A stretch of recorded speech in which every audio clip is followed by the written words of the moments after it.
What's going on? This is the Brooklyn Tribunal TV. I am Spuddy Roots to the world. I'm here chilling. We at the Mini Man. You know, just finished a nice little practice. I'm sitting here with your boy Ira, little S dot. What up?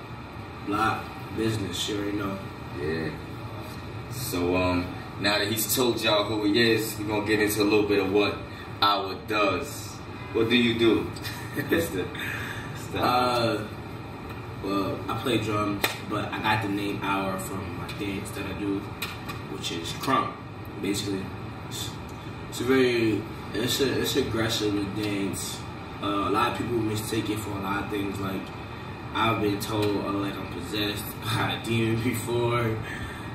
People always think I'm angry when I do it, but that's not about that.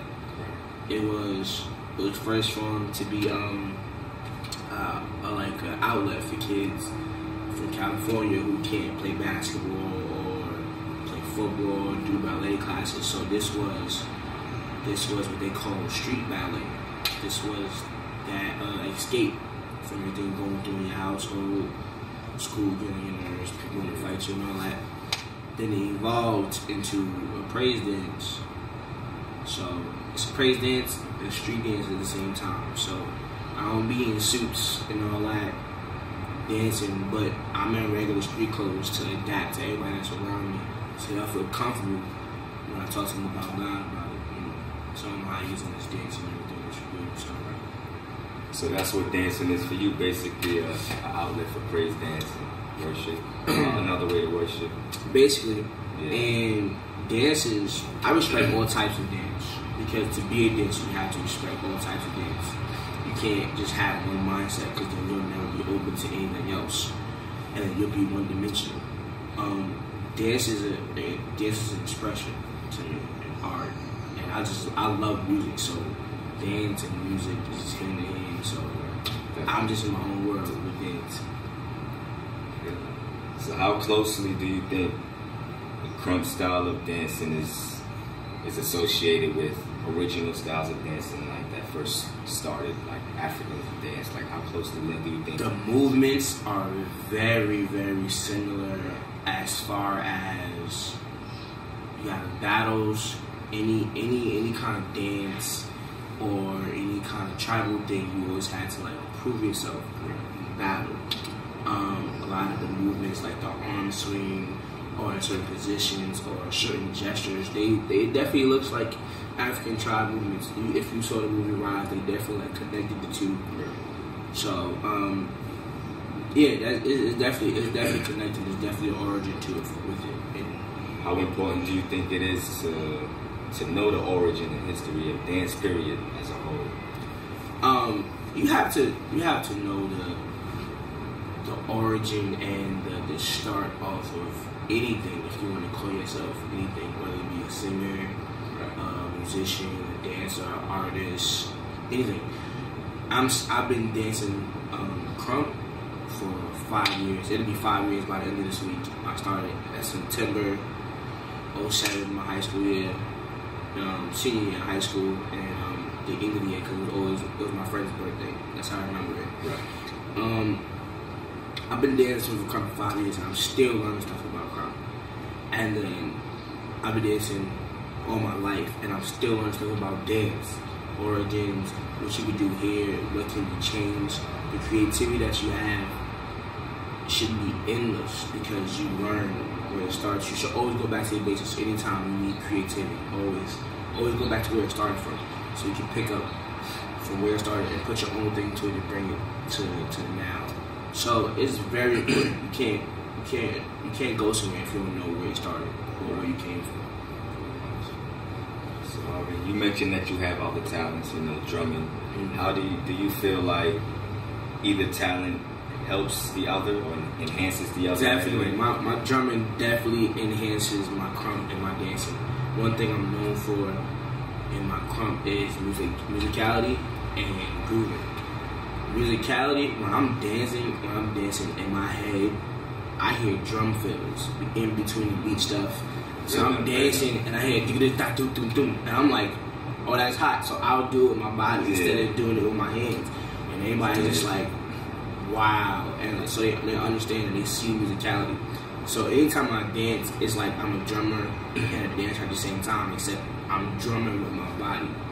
So drumming definitely helps my dancing, and dancing when I'm drumming, it helps me feel how somebody else would want to feel, how they want to dance to it, or how they just want to stand there and just groove to a certain beat. Right. So I'm able to like lock in automatically if I hear like certain things, like keyboard or bass guitar, or even somebody singing.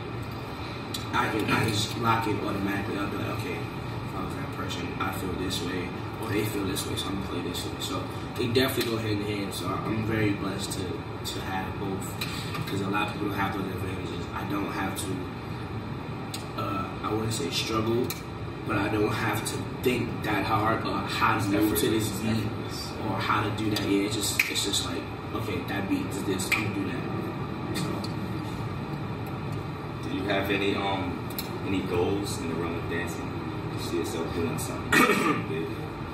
In dance, I know in New York specifically, Krump is not really a respected dance out here, because it's not that known. So my mission, and it started about a year ago, I want to say. Yeah, a year ago. My boy Dreams. Shout out to my boy Dreams. You already know. That's been my goal, to push Krump out here and to get it known and to throw it in people's faces, and so they can see and respect and know that there are other dancers out here that don't just pop and break and do housing and flexing and waving. That there is another dance community that's here. We're just underground, and I just want to get respect as a dancer when I go into a dancing and not be looked at as, oh, they do something different, so we don't like them. Like, it's been hard work, and it's only been a year, but in that year I have done a lot, and there's a lot more to do and a lot more to be done. So my goal is basically just to push Krump out here, and for it to become its own category at these dance events. Because then at the dance events, you got your housing, you got your popping, your waving, your flexing, and then I want it to be, and you got your crumping. So that's my mission. And through that, with me dancing everywhere, since Krump is my ministry, to get souls saved. Like, I've got souls saved out of town, and I want to do it in town. You gotta take care of home first before you can do it anywhere else. So. Real quick to wrap it up, how long do you see yourself doing this, and do you think dance can help others in any way? I see me doing this as long as God lets me. He's the maker, creator of everything, so he's the only one that can stop me. And dance can help a lot of people. Like, this is, like I said, Krump is that expression to get that, help people get away from whatever you want to do. Even if you don't Krump, you can pop to get away from whatever's going on in your house. Right. You can wave, from the gang, people that want to join the gang, the stresses with your friends, you can go wave, whatever you feel like doing. Dance is that art. Dance is speaking without words. It is the tears that you can't cry with your own eyes, that you do with your body. So, if you're dancing, keep dancing. Don't let anybody stop. Definitely. So with that said, this is the last hour. We here with our Spuddy Roots, signing off at the Mini Manor, Brooklyn Tribunal TV. On Mini Tribe, look it up. Brooklyn Tribunal, check us out. Moving everywhere. Art is life, life is love. Live it good. Peace.